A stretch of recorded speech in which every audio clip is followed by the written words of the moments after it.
Bonjour, vous êtes sur la chaîne Viens Geeker. Je m'appelle Billy et aujourd'hui découvrons un concept important dans le développement informatique, les variables.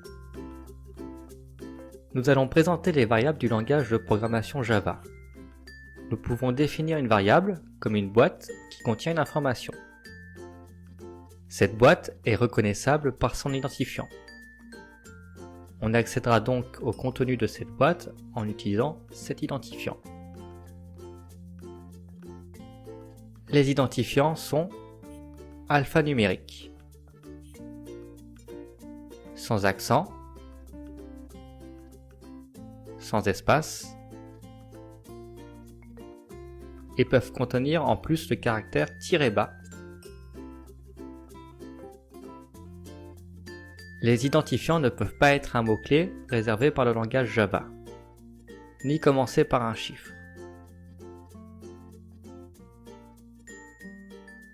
Comme l'espace est interdit, si on définit notre identifiant comme plusieurs mots, comme âge de la personne, on utilisera ce qu'on appelle en informatique l'écriture camel-case. En camel-case, il n'y a pas d'espace entre les mots. Et chaque mot commence par une majuscule, sauf le premier mot.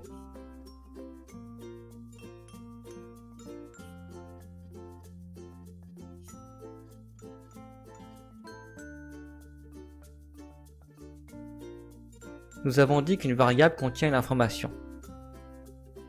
Java étant ce qu'on appelle un langage très typé, nous devons donc indiquer le type d'information qui est contenu dans la variable. En Java, il existe deux catégories de types. Les types primitifs et les types objets. Nous allons commencer par présenter les types primitifs de Java dans cette vidéo. Les types objets interviendront plus tard.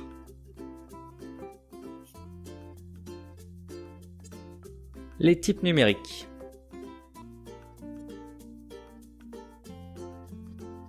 Le type int contient les entiers et uniquement des entiers compris entre -2 147 483 648 et +2 147 483 647, ce qui laisse de la place. Il reste le type entier le plus utilisé en Java. En mémoire, il utilisera 32 bits, ce qui vaut 4 octets. Un octet étant égal à 8 bits.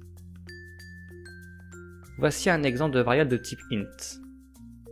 Int salaire est égal 79 217. Point virgule. Il s'agit ici de l'initialisation d'une variable. Cette variable aura pour identifiant salaire et pour valeur 79 217. L'initialisation d'une variable étant une instruction, nous avons vu ce qu'était une instruction dans la vidéo précédente. Je vous invite à la regarder si ce terme n'est pas clair pour vous. Remarquez le point virgule en fin d'instruction. Toute instruction se terminera par un point virgule. Le type short contient également des entiers, mais cette fois sur une plage plus réduite, entre -32 768 et +32 767. Évidemment, en mémoire, il prendra donc moins de place, d'où son intérêt. Il utilisera 2 fois moins de mémoire que le int puisqu'il sera stocké sur 16 bits, c'est-à-dire 2 octets. Voici un exemple de variable de type short. Short distance est égal 2753 point virgule.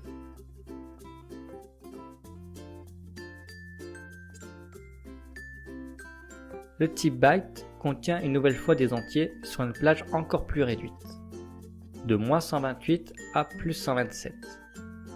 En mémoire, il occupera seulement 8 bits, soit un octet. Voici un exemple de variable de type byte. Byte âge égale 29 point virgule.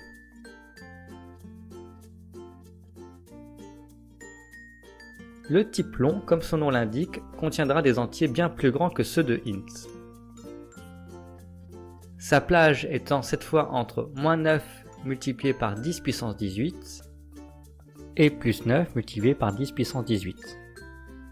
ce qui revient à avoir 18 zéros derrière le chiffre 9. En mémoire, le long utilisera 64 bits, soit 8 octets. Voici un exemple de variable de type long. Je vous laisse le lire. Lorsque l'on écrit une valeur long, il ne faut pas oublier de rajouter à la fin un L majuscule pour indiquer qu'il s'agit d'un long. D'ailleurs, dans nos exemples, les valeurs renseignées après le caractère égal, c'est ce qu'on appelle des littéraux. Passons maintenant au type numérique flottant. Le type float contient donc les nombres à virgule. Son littéral sera suffixé par un F minuscule et utilisera un point comme séparateur. Ce type est codé sur 32 bits.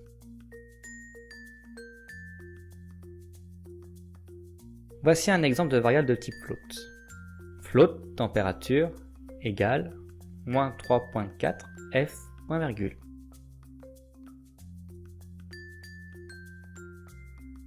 Le type double, codé sur 64 bits, contient les grands nombres à virgule et apporte plus de précision. En effet, entre 0,1 et 0,2, il y a une infinité de valeurs possibles. 0,11, 0,12, 0,101, 0,100004, etc. Le double permet donc d'avoir une meilleure précision car occupe une zone de mémoire plus grande que float, soit 64 bits. Son littéral sera suffixé par D minuscule. Voici un exemple de variable de type double. Je vous laisse la lire. Nous avons présenté les types numériques.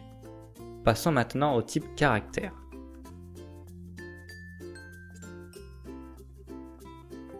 Le type char est le seul type primitif capable de contenir un unique caractère.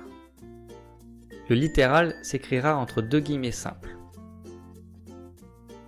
Voici un exemple de variable de type char.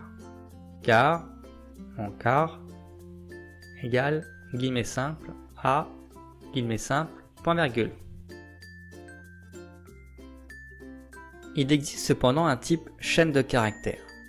Ce type est capable de contenir une chaîne de caractères, soit plusieurs caractères attachés ensemble pour former des mots ou des phrases. Il s'agit du type string. Attention, ce type n'est pas un type primitif, reconnaissable par le fait qu'il ne commence pas par une minuscule. En effet, en Java, seuls les types primitifs sont écrits en commençant par une minuscule. Les autres types qu'on appelle objets, eux, commencent par une majuscule. String est donc un type objet. On le présente ici car il est très souvent confondu comme un type primitif et peut s'initialiser comme un type primitif via un littéral. Voici donc un exemple de variable de type string. String avec une majuscule, non égal, billet entre guillemets double, point virgule. Le littéral de string s'écrira donc avec deux guillemets doubles. Enfin, voyons le type booléen. Le type booléen est un type qui ne peut prendre que les valeurs vraies ou faux. Comme les langages informatiques utilisent l'anglais, le booléen vaudra donc soit true, soit false. Voici donc un exemple de variable booléenne. Boolean, je suis humain, égale true, point virgule. Nous avons vu comment créer et initialiser des variables de type primitif. Maintenant, voyons comment on affecte une nouvelle valeur dans les variables. Rien de mieux que quelques exemples pour illustrer tout ça. Int distance est égal à 2753, point virgule. Distance égale 3523, point virgule. Distance est égal 6231, point virgule. Dans cet exemple, nous déclarons une variable distance et l'initialisons avec la valeur 2753. Puis nous affectons à cette variable une nouvelle valeur qui est 3523. Enfin, nous remplaçons une dernière fois la valeur par 6231. Pour pouvoir modifier une variable, cette dernière doit être obligatoirement déclarée dans une instruction précédente. Pour rappel, une déclaration fait intervenir le type en tout début d'instruction. Par exemple, int distance est égal 2753, point virgule. Le int étant le premier mot de l'instruction. Pour modifier une variable, nous devons juste utiliser l'identifiant et lui affecter une nouvelle valeur. L'affectation étant effectuée avec le signe égal. Par exemple, distance est égal 3523, point virgule. On affectera donc la valeur 3523 dans la variable distance. Pour accéder à la valeur d'une variable, on utilisera également son identifiant. Par exemple, int h de Jean égale 29, point virgule, int h de Marc égale 33, point virgule, h de Jean égale h de Marc, point virgule. Dans cet exemple, la première instruction permet de créer une variable h de Jean de type int, initialisée avec la valeur 29. La deuxième instruction crée et initialise une variable de type int h de Marc avec la valeur 33. La troisième instruction permet d'affecter la valeur de la variable h de Marc dans la variable h de Jean. Ainsi, une fois l'instruction 3 exécutée, la variable h de Jean aura pour valeur 33, comme celle de h de Marc. Attention, seules les valeurs du type de la variable sont autorisées. Par exemple, ceci ne fonctionnera pas. Int h de Jean égale 29, point virgule, string h de Marc est égal 33 entre guillemets, point virgule, h de Jean est égal h de Marc. Ceci ne peut fonctionner car h de Marc est de type string et h de Jean est de type int.